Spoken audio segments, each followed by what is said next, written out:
ang mga kwento ng pag-ibig, kwento ng buhay at kwento ng pag-asa dito sa Barangay Love Stories. Love Stories.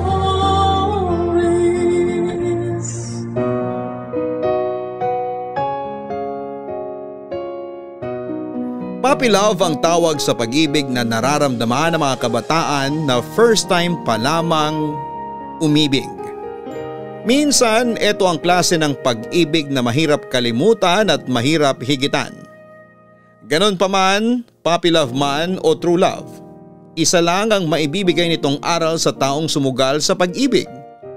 Ito ay kung papaano umibig ng buo at totoo. Ngayong araw, tunghayan natin ang bagong kwentong handog ng kabarangay nating si Strelia. Dito lamang sa mga kwento ng pag-ibig, buhay at pag-asa sa nangungunang Barangay Love Stories. Dear Papa Dudut, magandang araw Papa Dudut, ako po si Strelia, ang inyong letter sender ngayong araw. Pero ang nilalaman ng sulat ko para sa inyo ay kwento ng dalawang pinakaimportanteng tao sa buhay ko. Sa nauna ko pong sulat, kwento ni Sol ang ibinahagi ko sa inyo. Sa pagkakataong ito ay kwento naman ng dalagang si Luna ang mapapakinggan ninyo. Pangalawa sa 7 magkakapatid si Luna, Papa Dudut. Nakatira sa squatters area, hindi na siya nakapagtapos ng pag-aaral dahil sa kahirapan. Hanggang elementary lang ang tinapos nito. Na hindi na nga siya nakatungtong ng grade 6 at hanggang grade 5 lamang siya dahil hindi na kayang suportahan ng mga magulang niya ang kanyang pag-aaral. Sa kanyang paglaki, wala siyang ibang ginawa kundi ang tumulong sa mga magulang niya para makaraos ang pamilya nila sa bawat araw. Sa murang edad ay nangalakal na siya noon.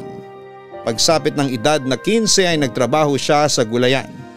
19 anyos siya noong may isang kapitbahay ang nagmagandang loob at tinulungan si Luna para makapasok bilang kasambahay sa isang mayamang pamilya. Maganda naman ang naging pakikitungo sa kanya ng mga amo niya. Sa kabila ng pagiging profesional nila at pagkakaroon ng yamang hindi may kakaila ay napaka-humble ng pamilyang pinasukan ni Luna. Sa loob ng pamamahay na yon, doon niya nahanap ang itinuturing niyang best friend, ang anak ng kanyang amo na si Patricia, Papa Dudut.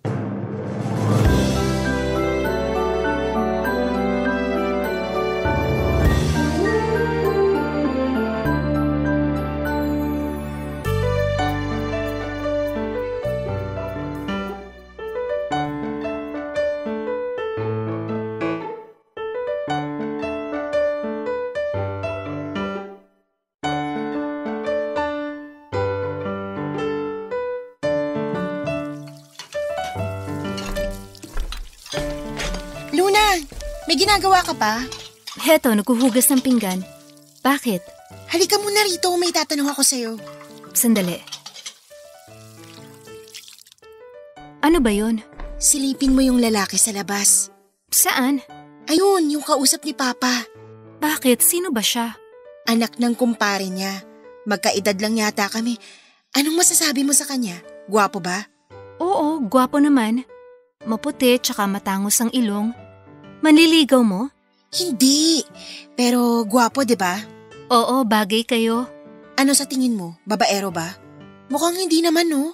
Hindi ko alam eh. Hindi ako marunong magbasa ng tao. Pero kung gwapo, malamang marami rin nagkakandara pa sa kanya. Oo nga, no? May punto ka. Wag na lang pala. Pero kung gusto mo naman siya, magpakilala ka na lang para wala kang pagsisihan sa huli. Sa tingin mo? Oo. Wala namang masama kung susubukan mo eh. Kaso nahihiya ako. Gusto mo tulungan kita magpakilala sa kanya? Ngayon na? Oo naman. Ayaw mo ba? Ay, sa susunod na lang. Aalamin ko muna kung may nobya na ba siya para hindi tayo magsayang ng oras. O sige, manmanan mo na lang muna siya at ako maghuhugas na lang muna rito. Sandali lang, dito ka muna. Bakit? Ano pang gagawin natin? Wala naman, samahan mo lang ako rito. Kunwari, nag-uusap tayo para hindi mahalata na pinagmamasdan ko siya. Kapag ako pinagalitan ng mama mo sa tambak na hugasin, ikaw ang isusumbong kong dahilan Nagsisiesta na yun ngayon. Hayaan mo na siya. Tingnan mo, matika siya no? Matangkad din. Sino mas gwapo? Yan ba o yung dati mong nobyo? Siyempre mas gwapo to. Ikaw ba hindi mo siya natitipuhan? Naku, hindi na ako mag-aasam ng tulad niya. Hindi kami bagay. Hindi ko naman tinatanong kung bagay kayo. Ang gusto kong malaman, kung natitipuhan mo rin ba siya? Siyempre, oo. Babae lang din naman ako na nagkakagusto sa mga gwapo. Pero siyempre, dahil ikaw ang mas may gusto sa kanya, hindi na ako makikipag-unahan pa. Mas may tsansa ka sa kanya kaysa sa akin. May tsansa naman tayong lahat. Malay ba natin kung anong gusto niya? Malabo nang mangyari yan. Yung mga tulad niya, sa panaginip ko nalang mararanasan. Masyado mo namang binababay ang sarili mo. Maganda ka naman At kung ikaw man ang magustuhan niya, walang kaso yun sa akin. Bakit sa akin na napunta yung usapan? Hindi ba't ikaw yung naghahanap ng nobyo ngayon? Oo nga pala. Paalis na siya. Sandali lang, maiwan na kita. Makikibalita lang ako kay Papa. Aalamin ko kung anong pangalan niya. O sige, good luck. Papa Dudut mabilis na naging malapit sa isa't isa sina Luna at Patricia dahil hindi nagkakalayo ang edad nilang dalawa. 19 years old si Luna samantalang 23 naman si Patricia. Dahil only child kaya mabilis na nakagaanan ng loob ni Patricia si Luna. Hindi rin daw kasi masyadong palabas-labas si Patricia at laging mag-isa lamang siya sa bahay nila. Kaya noong namasukan sa kanila si Luna ay mabilis silang naging magkaibigan. Sa edad nilang yon ay natural lang na naging mapaglaro ang puso nilang pareho. No boyfriend since birth daw si Luna noon at natatakot siyang pumasok sa isang relasyon dahil wala pa siyang karanasan tungkol dito. Noong araw may mangilan-ngilan ng pumoporma kay Luna pero hindi niya sila binibigyan ng atensyon. Lagi kasing bilin sa kanya ng nanay niya na huwag munang makipagrelasyon. Huwag daw niya itong tularan na maagang nag-asawa. Nagkaroon ng maraming anak at ngayon ay naghihirap sa buhay. Ipinangako naman ni Luna sa sarili niya na magpupursige muna siya sa buhay bago niya tupagin ang pag-ibig. Lalo na't bata pa naman siya at marami pa siyang oras para sa mga ganong klase ng bagay. Noong time na yon, ang focus na lang muna ni Luna ay ang makatulong sa kanyang mga magulang na nagagawa niya sa pamamagitan ng pagtatrabaho bilang kasambahay. All around ang trabaho ni Luna, Papa Dudut. Tagalinis, tagaluto, labandera at kung ano-ano pa. Dalawa silang kasambahay sa bahay nila Patricia at kahit na medyo mabigat ang trabaho ay kinakaya niya ito para sa pamilya niya. Mabuti na lang at lagi niyang kasakasama noon si Patricia na kahit papaano ay nakakabawas sa mga pagod niya sa pang-araw-araw.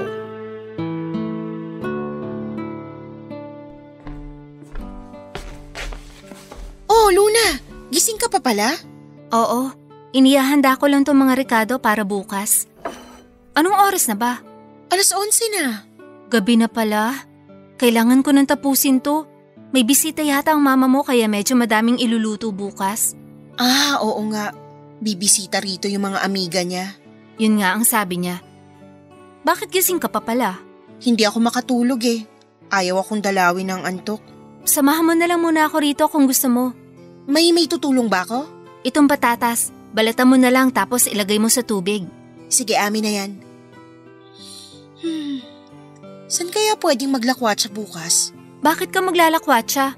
Magkakaroon ng handaan dito sa bahay niyo tapos aalis ka? Ay nako, hindi mo kilala ang mga amiga ni Mama.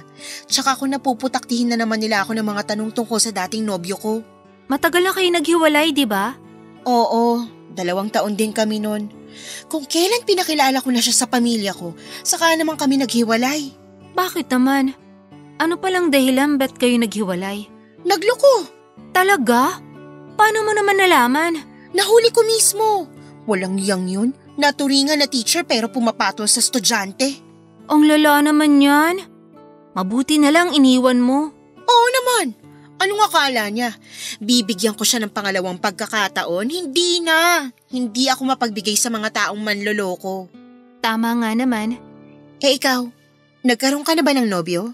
Naku, hindi pa. Ayaw ni nanay. Bakit naman? Pinagbabawalan ka?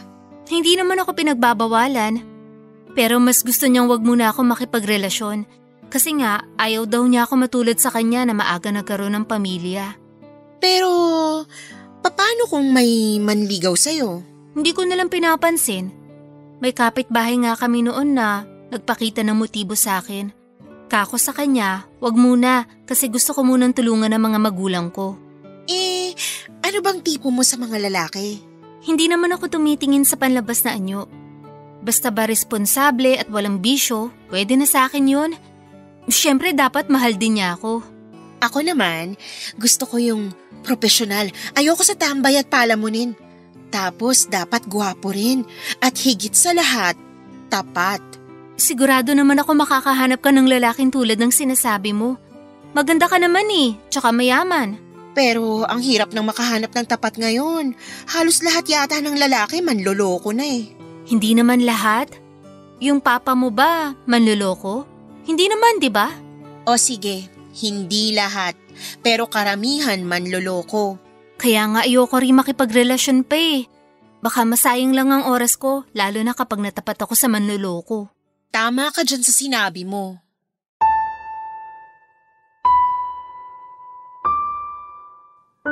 Pero sa hindi inaasahang pagkakataon, isang lalaki ang biglang dumating sa buhay ni Luna na siyang kumatok sa nakatago niyang puso. 1969 noon, nung unang nakatagpo ni Luna ang kauna-unahang lalaki na bumihag sa kanyang puso, si Manuel. Binabakbak noon ang kalsada sa harapan ng bahay nila Patricia para sa isang road widening project. Mahabang kalsada sa lugar nila pero masikip ito, kaya karaniwang one-way lang ang daanan. Matagal na rin kasing inirereklamo ng mga tao doon ang isang drainage sa lugar. Kaunting ulan lang ay binabaha na sila. 5 buwan daw na tumagal ang nangyaring road widening, Papa Dudut. Nang mga panahong yon ay wala namang pakialam si Luna sa inaayos na kalsada. Pero noong natapat na sa bahay nila Patricia ang pag-aayos ng daanan ay unti-unti niyang nakilala ang mga trabahador na nagtatrabaho sa nasabing proyekto. 2 beses sa isang linggo kasi ay nagpapaabot ng merienda ang amo ni Luna sa mga trabahador bilang suporta na rin sa ginagawa nila. Ganun daw kabait ang mga magulang ni Patricia, Papa Dudut. Hanggang may kaya silang itulong ay itinutulong nila. Kay Luna natoka noon ng paggawa ng merienda para sa mga trabahador. Minsan nagdadala siya ng tubig sa kanila at ipinagluluto nila ito ng pagkain bago sila matapos sa ginagawa nila. Doon na po niya unang nasilayan si Manuel. Papa Dudut, hindi naging maganda ang unang pagkikita nila Luna at Manuel. Nagluto siya noon ng bilo-bilo. Ito ang ilan sa mga recipe na natutunan niya mula sa kanyang nanay. Pagsapit ng 3:00 ay karaniwang nagpapahinga na ang mga trabahador. Pero ng araw na yon ay abala pa rin ang lahat sa mga ginagawa nila. Lumabas si Luna dala ang mainit-init pang bilo-bilo at inaya niya ang mga trabahador na magpahinga na muna. Hindi siya pinansin ng mga ito hanggang sa isang lalaki ang lumapit kay Luna at tinanong kung sino siya. Masaya namang nagpakilala si Luna pero ang mga ngiti sa labi nito ay biglang nawala noong pinagalitan siya ng lalaki. Wala daw siyang karapatang magdesisyon kung kailan magpapahinga ang mga trabahador dahil hindi naman siya ang boss. Nagpantig ang mga tenga noon ni Luna at sinagot ang lalaki, pero noong nalaman niya kung sino ang kinakausap niya ay halos mamula ang morena niyang kutis. Ang lalaki pa lang yon ay walang iba kundi ang engineer ng mga gumagawa. Hindi naman kasi akalain ni Luna na engineer ang kinakausap niya noon. Masyado kasing bata ang itsura nito at ang damit niya ay katulad din ng mga trabahador. Inakala niya na bagong sali lamang ito sa mga manggagawa na hindi pa niya nakikilala. Iniwan na lamang ni Luna ang niluto niyang pagkain sa gilid sabay takbo pabalik sa bahay. Hiyang-hiya siya noon, Papa Dudut. Lalo na't nakita ng lahat ang nangyaring bangayan sa pagitan ng dalawa. Simula noon ay kinausap na ni Luna ang kasama niyang kasambahay na magpalit sila ng trabaho pero hindi naman pumayag ang kasama niya. Noong dumating ang araw na nagpamerienda ulit ang amo niya ay bumahag ang buntot ni Luna. Noong nakita niyang nandun na naman ang boss ng mga trabahador na pakakainin sana niya.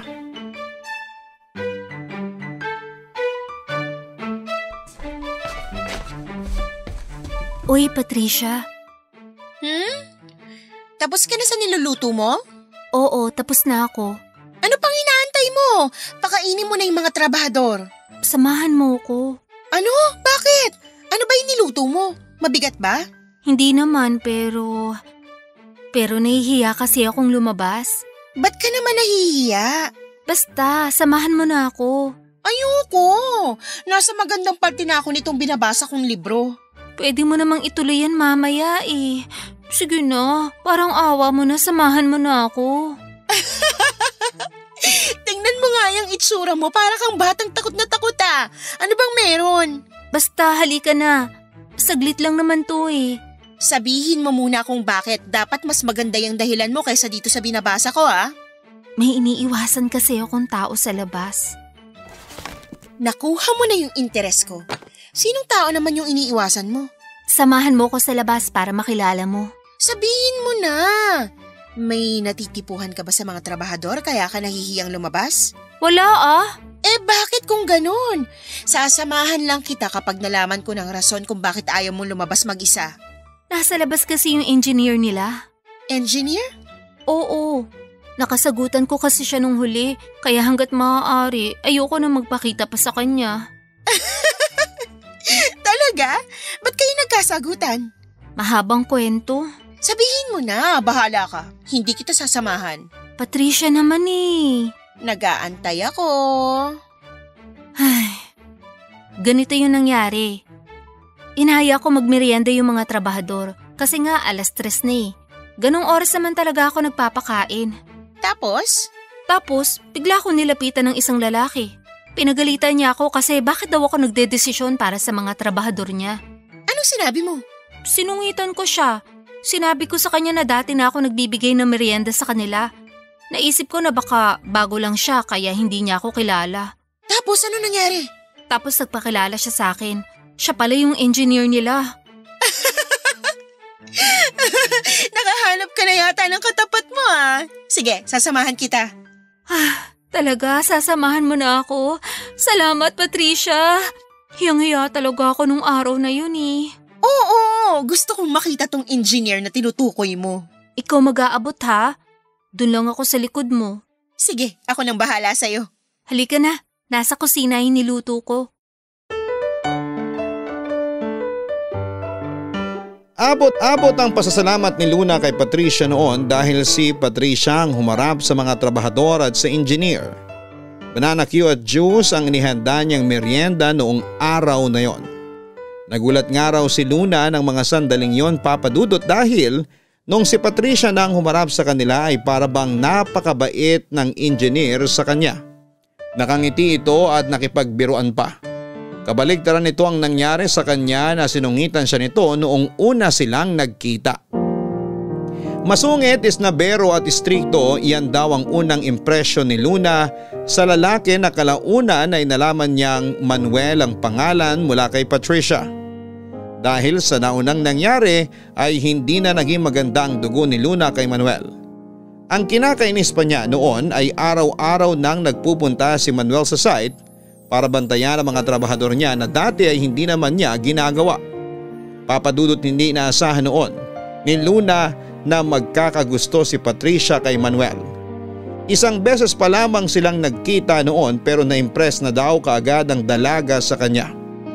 Bilang supportive na kaibigan ay tinulungan ni Luna na mas mapalapit si Patricia kay Manuel. Tinuruan niya si Patricia na magluto ng merienda para kay Manuel at sa mga trabahador nito. Simula noon ay si Patricia na ang naghahatid ng pagkain sa kanila para mabigyan siya ng pagkakataon na makipag-usap kay Manuel at kilalanin pa ito ng masinsinan. Papadudot ng minsang wala sa bahay si Patricia at mag-isa lamang si Luna na nagpakain sa mga trabahador ay nagkaroon ng chance sina Luna at Manuel na mag-usap. Sa pag-uusap nilang yon ay isang bagay ang nalaman niya.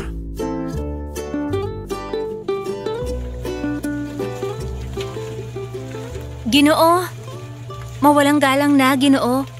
Magmerienda na po kayo. Mamaya pa sila pwedeng magmerienda. Nakikita mo namang may ginagawa pa sila eh. Baka naman malipasan ng gutom yung mga trabahador mo sa pinagagagawa mo. Kanina pa sila nagtatrabaho ah. Sanay na yung mga yan. May ipinagawang merienda si ma'am para sa inyo. Dapat kapag may grasyang ibinibigay sa inyo, tanggapin nyo kaagad. Maya-maya pang konti. Papantayin lang nila yung bagong buhos na simento bago sila magpahinga. Iwan ko na lang to. Saan ko pwedeng ilapag? Ano ba yung ginawa mo? Sandwich. Kasya naman siguro to sa inyo. Ilan ba kayo? Sandali, ilan nga ba pumasok ngayon? 1, 2, 4, 6, 8. 8 lahat. Umuwi na yung iba eh. Tapos pang-siyam ka. Naku, mukhang kulang tong ginawa ko ah. Ilan ba yan? Hati-hati na lang kami kung hindi kasya. Saktong 8 eh. Sandali lang, igagawa kita ng para sa'yo. Kahit wag na. Makita lang kita, busog na ako. Tigilan mo nga ako. Magsisimula ka na naman dyan. Wala akong oras para makipagbiruan sa'yo. Ang sungit mo naman. Lagi ka na lang galit. Hindi ako galit. Hindi lang talaga ako mabait sa mga kagaya mo. Ha? Bakit? Ano bang meron sa akin? Bahala ka dyan. Iiwan ko na lang to. Dito ka na muna. Samahan mo kami magmerienda. Marami akong trabaho sa loob. Ikaw nang bahala magpakain sa mga trabahador mo ah. Oh, heto. Kunin mo na. Ayokong kunin yan. Di nga ako kasama sa bilang eh. Hindi ko nga alam kung ilan kayo. 8 lang nabilang ko kanina. Kunin mo na to, ihahabol ko na lang yung kulang. Wag na, pagkakasyahin na lang namin to. Hawakan mo na to na makagawa ko ng bago. Aagawan mo pa yung mga trabahador mo eh. Sila yung pagod, sila dapat yung kumain. Antayin mo na lang yung sayo. Total wala ka namang ginagawa at nakatayo ka lang naman dyan maghapon. Ang sungit talaga. Ang hirap mo namang suyuin. Hanggang ngayon ba galit ka pa rin sa akin? Kasi napagsalitaan kita nung unang araw na nagkita tayo. Sabing hindi ako galit. Kumukulo lang talaga ang dugo ko tuwing nakikita kita. Kumukulo dahil? Baka naman ibang klaseng pagkulo ng dugo yan ha? Dahil naaalibadbaran ako sa pagmumukha mo. Talaga? Kasi sabi nila, the more you hate, the more you love daw. Wala akong nararamdamang love sa'yo, puro hate lang. Sayang naman. Love pa naman kita. Anong pinagsasasabi mo dyan? Hindi ako nagbibiro. Gustong gusto kitang asarin kasi gumaganda ka lalo kapag magkasalubong na yung kilay mo tuwing nagtataray ka.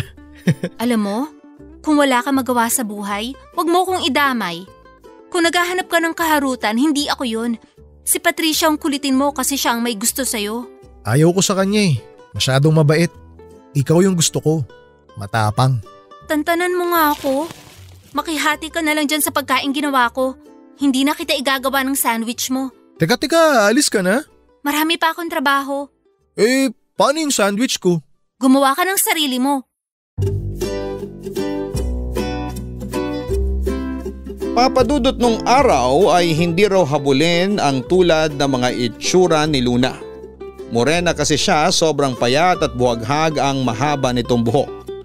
Hindi matangos ang ilong niya, hindi makinis ang balat niya at hindi maganda ang mga kasuotan niya. Oo nga't may ilang lalaki nagpaparamdam sa kanya noon, pero ang mga lalaking yon ay mayahalin tulad niya sa parehong estado niya sa buhay. Kaya naman para kay Luna ay hindi kapanipaniwala na magkagusto sa kanya ang isang tulad ni Manuel. Kumpara kay Patricia ay hindi hamak, na mas maganda, mayaman at may pinag-aralan ng amo niya kesa sa kanya. Maliit lang din si Manuel, papadudot na sa 5'6" daw ang tangkad nito. May kaitiman din siya dahil babad sa araw pero aminado si Luna na gwapo ito.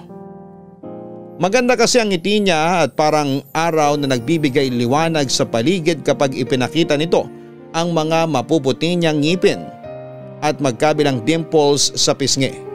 Kumikislap din ang mga mata nito na halos hindi nakita kapag tumatawa.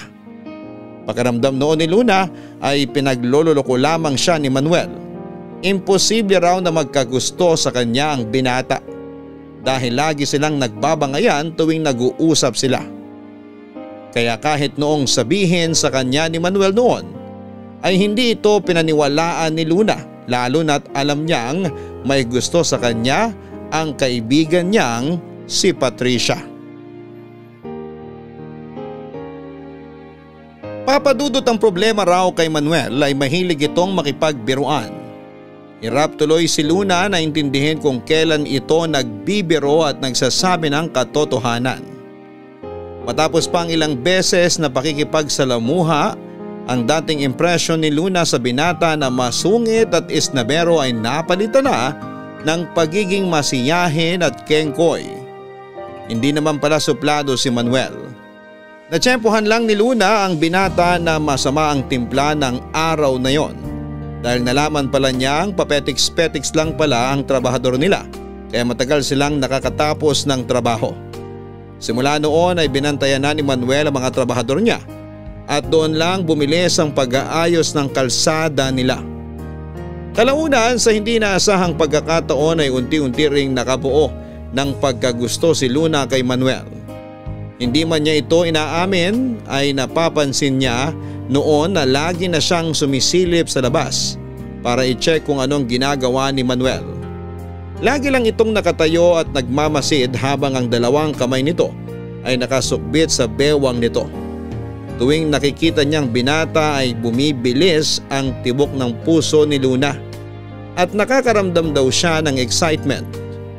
Doon lang napagtanto ng dalaga na kahit away bati silang dalawa ay nahulog na ang loob niya kay Manuel. Ganon pa man ay pilit na pinigilan ni Luna ang nararamdaman niya.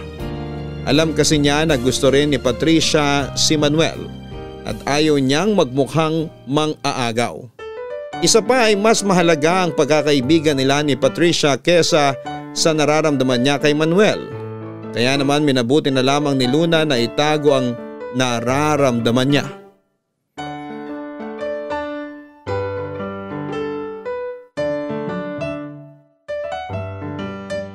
Sarap na sarap yung mga trabahador sa luto mo, ha?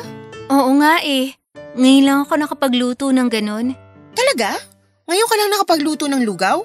Oo. Binasi ko lang sa paraan ng pagluluto ng nanay ko noon. Ang galing! Kailangan ko na yata magpaturo sa'yo kung paano magluto para naman makapagpakitang gilas din ako sa iba. Oo naman. Madali lang naman magluto eh. Kung gusto mo, samahan mo ko tuwing nagluluto ako. Mainam nga yan. Huwag kang mag-alala, magaling akong teacher. Nga pala, napansin mo si Manuel? Parang wala siya kanina. Oo, wala nga siya. Kaya nga ako dismayado kanina eh. Siya pa naman dahilan ba't kita sinamahang magpakain. Nasaan daw siya? Ang sabi nung isang trabahador, bumisita raw siya sa ibang site. Ah, kaya pala wala. Pero, bakit ka naman dismayado? Siya lang naman ang habol ko kaya ako sumasama sa'yo magpamerienda eh. Oo nga pala, may gusto ka pala sa kanya. Nawala sa isip ko. Pero, paano na yung anak ng kumpare ng tatay mo? Hindi mo na siya gusto? Hindi na, may nobya na pala yun eh. Eh si Manuel, paano ka nakakasigurong wala din siyang nobya? Tinanong ko siya. Sabi niya, single daw siya sa ngayon. Talaga? Single siya? Oo, kaya pwedeng-pwede. Tsansa mo na to kung ganun. Matanong kita, anong masasabi mo tungkol kay Manuel? Anong ibig mong sabihin? Kung natitipuhan ko siya, ganun? Hindi. Gusto kong malaman ang opinyon mo. Kung bagay ba kami? Oo naman. Kahit naman kanino bagay ka eh. Totoo? Bagay kami ni Manuel? Oo. Gwapo naman siya tapos maganda ka. Bagay na bagay. Kung ganon, itutuloy ko ng plano ko. Anong plano? Gusto kong magtapat sa kanya ng nararamdaman ko. Ikaw ang magtatapat? Hindi ba dapat lalaki ang gumagawa nun? Ang tagal niya eh, kaya ako na lang ang gagawa ng paraan. Kaya mo yun? Ako kasi parang hindi ko kaya magtapat sa lalaki. Di ba dapat babae ang nililigawan, hindi babae ang nanliligaw? Hindi naman ako manliligaw. Ipapaalam ko lang sa kanya na may gusto ko tapos siya nang bahalang manligaw sa akin. Sa tingin mo, uubra yun? Hindi natin alam pero bakit hindi natin subukan? Sa bagay, kung babae na nagbigay ng motibo, hindi naman siguro yan palalampasin ng lalaki, no? Tama ka dyan. Kaya kailangan ko maghanda. Kailan ka ba ulit magpapakain sa kanila? Sa makalawa pa, gusto mo ikaw ang magluto ng susunod na merienda nila? Oo ba? Ano bang masarap ihain? Yung madali lang Ako nang bahala mag-isip niyan. Tuturuan kita. Salamat! Hulog ka talaga ng langit. Tuwing nakikita ni Luna sina Patricia at Manuel na masayang nag-uusap ay hindi niya maiwasang makaramdam ng kaunting inggit at selos. Sobrang friendly raw kasi ni Patricia at bukod sa looks nito ay malakas talaga ang karisma niya sa tao. Sadyang mabait kasi ang puso nito. Kaya naman malapit siya sa mga tao. Hindi tulad ni Luna na mailap at iwas makihalubilo. Lagi siyang inuunahan ng hiya na makipagkaibigan at ang tanging paraan niya para makipagkulitan ay ang magsungit. Sa totoo lang ay bagay na bagay daw noon sina Patricia at Manuel, Papa Dudut, dahil pareho sila ng estado sa buhay. Pareho silang may tinapos, may kaya at tiyak na magiging gwapo at magandang magiging anak nila kapag nagkataon. Kahit na may gusto na si Luna sa binata noon ay hindi niya ito binanggit kanino man. Alam kasi niya ang lugar niya at isa pa ay ayaw niyang maggalit sa kanya si Patricia kapag nalaman nito ang katotohanan. Malapit nang matapos noon ang trabaho nila Manuel sa kalsada, inaantay na lamang nilang matuyo ang bagong buhos na semento sa dulo ng kalsada bago nila gawin ang finishing touches. Kaya bago magkahiwalay ay naisip ni Patricia na magtapat na siya ng nararamdaman niya kay Manuel. Sinuportahan naman siya ni Luna at sa katunayan ay sinamahan pa niya ito. Kaso nga lang noong nagtapat si Patricia kay Manuel ay inamin nito ang katotohanan na hindi niya gusto si Patricia.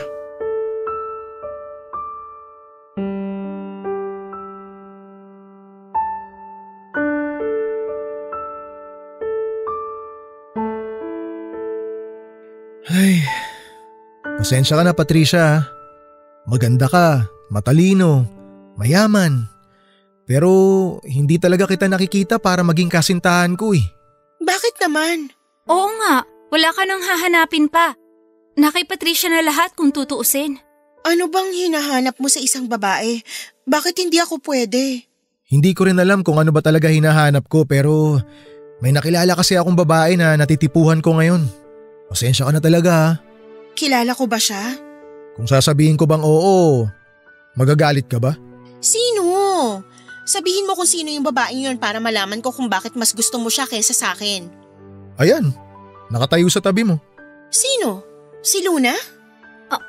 Ako? Oo, ikaw Luna. Siya ang gusto ko, Patricia. Nagpapatawa ka ba? Patricia, huwag ka maniwala sa kanya. Nagbibiro na naman siguro yung si Manuel.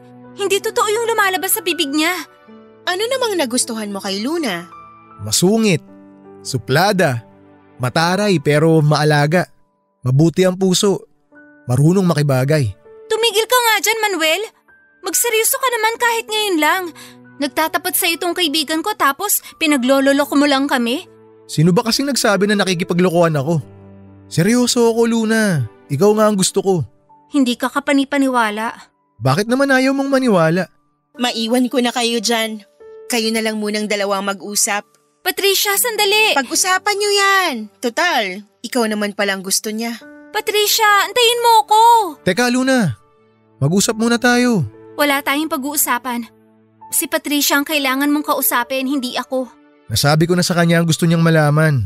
Wala na kaming dapat pag-usapan. Alam mo ba kung gaano kahirap para sa aming babae ang magtapat ng damdamin? Tapos ganun lang ang ginawa mo? Ano ba dapat ang gusto mong gawin ko? Lokohin ko siya. Mas mabuti na yun na nalaman niya yung totoo Kesa naman abusuin ko yung nararamdaman niya para sa akin. At ano tong sinasabi mo na gusto mo ko?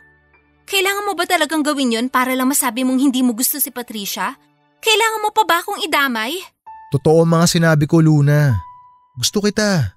Walang halong biro. Hindi pwede. Hindi ko kayang saktan ng kaibigan ko. Pero kung sakali bang walang gusto sa akin si Patricia, may chance bang magkagusto ka rin sa akin? Uy, Luna, tinatanong kita. Aalis na ako. Maiwan na kita. Kailangan ako ng kaibigan ko ngayon. Luna, sandali! Sagutin mo yung tanong ko!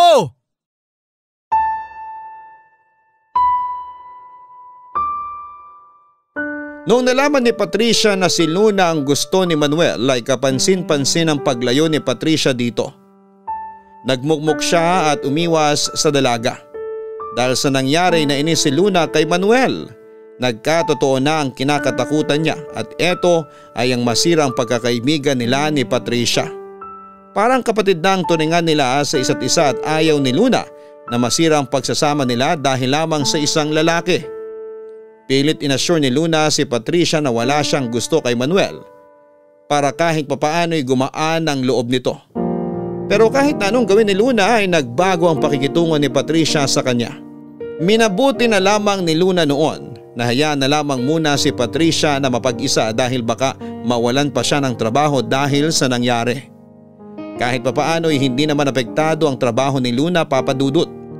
Hindi siya kinikibuan ni Patricia pero hindi rin naman siya nito sinusungitan. Nalungkot si Luna sa mga nangyari pero naiintindihan niya ang pinanggagalingan ng kaibigan niya. Ang ginawa na lang nito tuwing nagbibigay siya ng merienda sa mga trabahador ay iniiwasan na lamang din ni Luna si Manuel para hindi na lumala pa ang nararamdamang sakit ni Patricia. Ang problema nga lang, hindi siya tinantana ni Manuel. Nagpatuloy ito sa pagpapa-impress kay Luna hanggang sa napuno na lamang siya. Naisip ni Luna na titigil lamang si Manuel kapag kinumpronta niya ito. Kaya ang ginawa niya ay kinausap niya si Manuel na tigilan na niya ang ginagawa niya.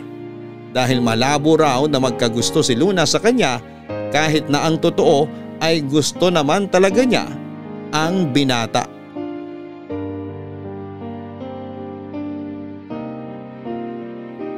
Papa Dudut, inakala ni Luna noon na pagkatapos nitong pagsabihan si Manuel ay titigil na ito pero kabaligtaran ang nangyari. Mas nagpursigi pa nga si Manuel na ligawan si Luna dahil sa ginawa niya. Nito ay kapag daw kaibigan talaga ang turing sa kanya ni Patricia ay hahayaan niya si Luna na sumaya. Hinayaan na lamang siya ng dalaga at hindi pinansin dahil mas importante para sa kanya si Patricia kesa ang nararamdaman ni Manuel para sa kanya. Sa huling araw ni Manuel sa trabaho ay pinaghandaan ng amo ni Luna ang pag-alis nila. In-invite niya ang lahat ng mga trabahador kasama na si Manuel para sa kaunting salo-salo sa kanilang bahay. Nagpaluto ito ng pansit at tuwang-tuwa naman ang mga trabahador sa ginawang kabutihan ng amo ni Luna. Labis-labis ang pasasalamat nila sa pagiging matulungin ng mga ito kahit na kung tutuusin ay hindi naman nila kargo ang mga trabahador. Nang panahon na yon ay ayaw pa rin na magpakita ni Patricia kay Manuel. Napahiya raw kasi siya kaya mas mabuting wag na itong magpakita pa dahil wala na siyang mukhang maiharap. Sinubukang kausapin ni Luna si Patricia para sana lumabas at makapagpaalam pero nagpanggap ang dalaga na masama ang pakiramdam. Bago natapos ang pagsasalo-salo ay kinausap ni Manuel si Luna para magpaalam na.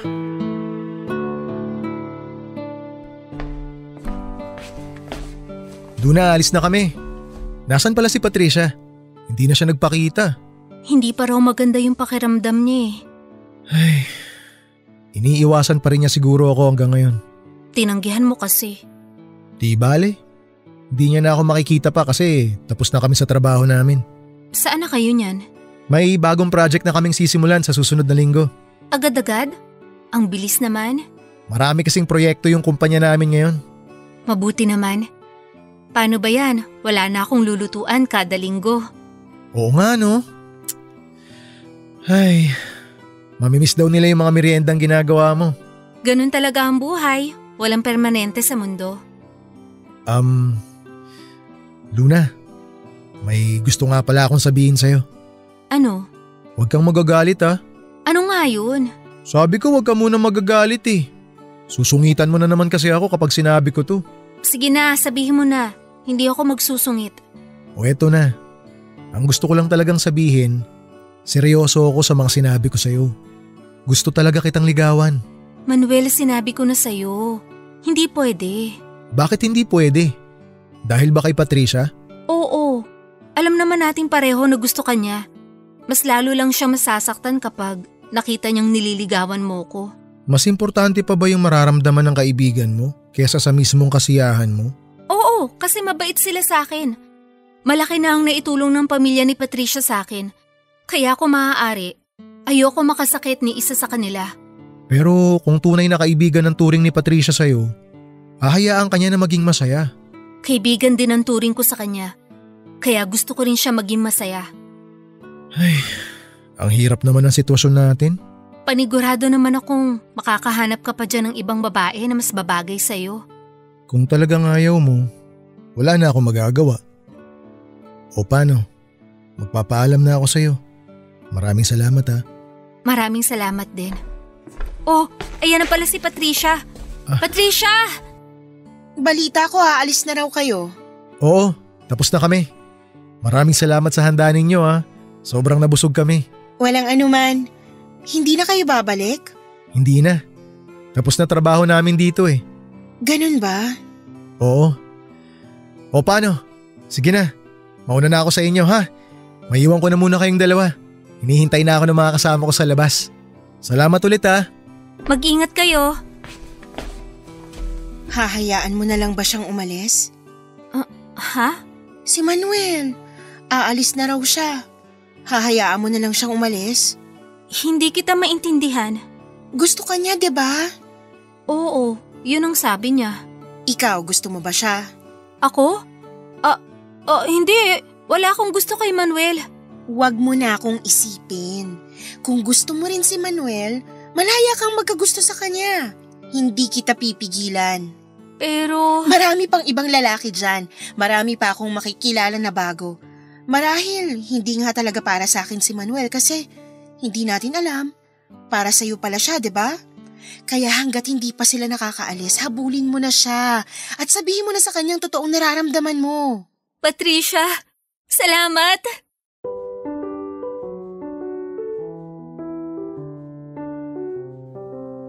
Bago tuluyang makaalis si Manuel ng hapon na yon ay hinabol ni Luna ang binata para sabihin ang magandang balita.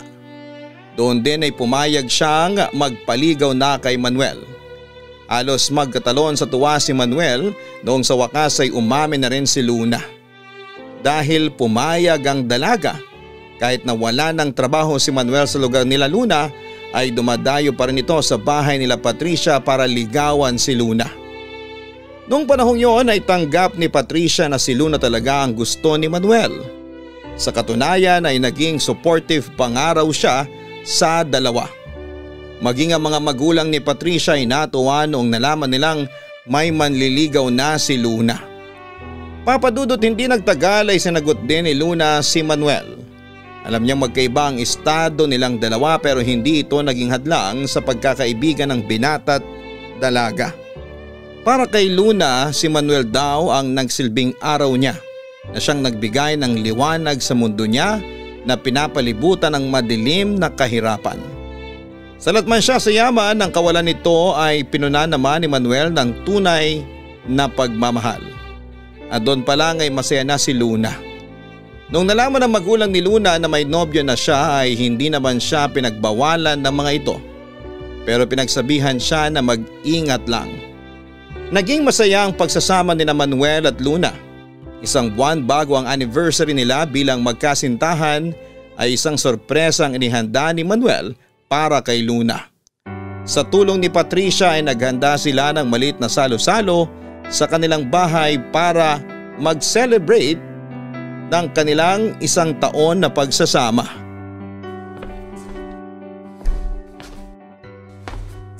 Ano ba ba tong ginagawa niya sa akin?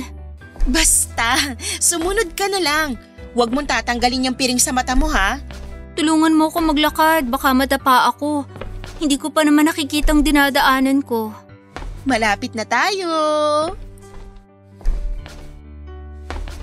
Ayan, nandito na tayo. Pagbilang ko ng 3, tanggalin mo na yung blindfold mo ha. 1, 2, 3. Surprise! Surprise! Manuel! Anong ginagawa mo rito? Akala ko ba nasa site ka ngayon? Maaga ako nagpaalam para mapuntahan kita rito ngayong araw. Anong okasyon? Bakit may dala kang cake? Hindi lang cake ang dala niyan. Marami siyang pagkaing hinanda. Para saan? Wala namang may birthday ah. Para sa anniversary natin to. Ha? Sa susunod na buwan pa naman yun ah. Alam ko, pero naisip ko na ngayon na natin ipagdiwang yung anibersaryo natin. Kasi magiging abala na ako simula sa susunod na buwan eh. Bakit? Akala ko ba patapos na kayo sa proyekto nyo? May bago na naman ba ulit?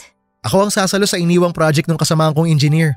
Malaking project yun eh, kaya baka hindi ako makapaglaan ng oras para sa anniversary natin kapag nagkataon.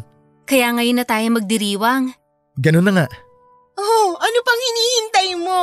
Ibigay mo na yung cake at bulaklak na hawak mo. Ay, oo nga pala. Heto, happy anniversary. Happy anniversary din. Paano yan? Wala akong naihanda para sa'yo. Huwag kang mag-alala, hindi mo na kailangan maghanda. Ang gagawin mo lang ngayong araw ay magpahinga. Ipinagpaalam na kita sa amo mo. Oo, ako nang bahala sa mga gawain mo dito sa bahay. Sigurado ka? Oo naman, 1 araw lang naman eh. Ibibigay ko na sa inyong 2 tong araw na to. Salamat, Patricia. Anong plano nyo ngayon? Saan mo dadalhin tong kaibigan ko, Manuel? Mamamasyal kami. May bagong bukas na theme park sa Pasay, yung Old na yung Pilipino. Doon tayo pupunta, Luna. Nagbukas na ba yun? Oo, bukas na. Maganda raw doon, sabi ng mga kakilala ko. Oh, nakakainggit naman. Gusto ko ring makapunta doon. Gusto mo bang sumama? Mamamasyal na lang ako doon mag-isa. Kayo na lang muna magpunta doon para masolo niyong isa't isa. Oh, ano pa ginagawa mo dyan, Luna? Magbihis ka na. O sige, sandali lang. Magbibihis na ako. Sandali, maiwan muna kita, Manuel. Susundan ko lang yon. Ako mag-aayos sa kanya para maging maganda siya sa araw na to. Sige, dito lang muna ako.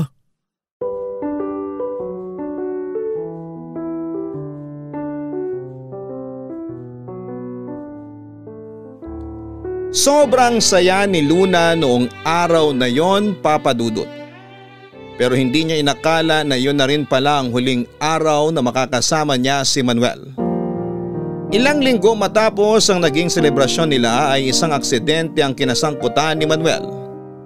Papunta na dapat sa site si Manuel kasama ang ilang trabahador. Nung isang private van ang iniwasan nila matapos itong mag-counterflow. Tumama ang sinasakyan nila sa poste. 2 napuruhan sa kanila, Papa Dudut. At isa na doon si Manuel. Sa pagmamadaling makatakas ng van na iniwasan nila ay isang tao pang nabangga nito, si Berto na tatay ni Sol. Nakaligtas si Berto pero dahil naapektuhan ang spinal cord nito ay nabaldado siya at hindi na nakapagtrabaho pa. Sa kabilang banda, 3 araw na nanatili sa ospital si Manuel dahil sa tama sa ulo at dibdib nito. Walang kamalay-malay noon si Luna sa mga nangyari. Saka na lang niya ito nalaman nung isang dating trabahador ni Manuel ang nagbalita kay Luna. Dali-dali siyang nagpunta sa ospital at doon ay binantayan niya ang kanyang nobyo. Pero sa 3 araw nito sa ospital ay tuluyan ang bumigay si Manuel. Yun ang first heartbreak ni Luna, Papa Dudut. Araw-araw niyang pinagluksa noon si Manuel. Mabuti na lamang at naging kaagapay niya ang pamilya ni Patricia sa pinakamadilim na parte ng buhay niyang yon. Inabot ng matagal na panahon bago niya sinubukang buksang muli ang kanyang puso hanggang sa isang tawang muling nagbalik ng ilaw sa nooy madilim niyang buhay. Walang iba kundi si Sol. Dito na po natatapos ang kwento ni Luna, Papa Dudut. Sa susunod na sulat ko ay kwento naman nila Sol at Luna ang mapapakinggan ninyo. Maraming salamat at pinagbigyan ninyo ang kahilingan kong ipakilala sa inyo sina Sol at Luna. Ang inyong forever kapuso at kabarangay, Estrella. Mga kabarangay, katulad ng sinabi ni Luna ay walang permanente sa mundo. Hindi natin alam kung ano ang dala ng kinabukasan kaya dapat bawat araw, bawat oras ay sinusulit natin ang mga ito. Kasama ang mga mahal natin sa buhay nang sa ganon ay wala tayong pagsisihan kapag dumating ang mga kaganapang hindi natin inaasahan. Hanggang saan ba tutungo ang kwento ni Sol at ni Luna? Papunta na tayo sa exciting part, mga kabarangay. Hanggang sa muli, abangan ang susunod na kabanata ng kwentong ito. Ako po ang inyong si Papa Dudut sa mga kwento ng pag-ibig, buhay at pag-asa sa Barangay Love Stories number 1.